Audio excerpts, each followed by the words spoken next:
அனைவருக்கும் வணக்கம் நண்பர்களே. இன்று நாம் பார்க்கும் புதுக்கோட்டை மாவட்டத்தின் தேர்தல் நிலவரம் மக்கள் மனநிலையை வெளிப்படுத்தும் ஒரு முக்கியமான சுட்டிக்காட்டாக உள்ளது.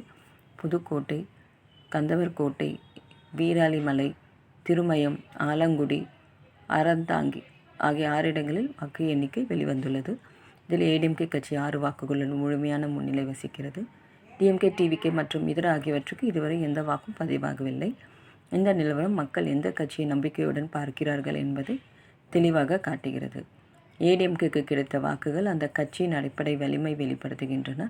மற்ற கட்சிகளுக்கு வாக்குகள் இல்லாத பகுதியில் அவர்களின் ஆதரவு குறைவாக இருப்பதை உணர்த்துகிறது. நண்பர்களே, தேர்தல் என்பது வேறு எண்கள் அல்ல, அது மக்களின் எதிர்காலம் குறித்த நம்பிக்கையை வெளிப்படுத்தும் ஒரு குரல். புதுக்கோட்டை மாவட்ட மக்களின் இந்த தேர்வு அவர்கள் விரும்பும் வளர்ச்சியை பாதையை காட்டுகிறது. ஆகையால் இந்த ப்ரொஜெக்ஷனை நாம் வெறும் கணக்காக பார்க்காமல் மக்களின் மனநிலையை புரிந்து கொள்ளும் ஒரு வாய்ப்பாக எடுத்துக்கொள்ள வேண்டும். புதுக்கோட்டை மக்கள் தங்கள் எதிர்காலத்தை எந்த கட்சியிடம் ஒப்படைக்க விரும்புகிறார்கள் என்பதை இந்த வாக்குகள் தெளிவாக சொல்கின்றன. நன்றி.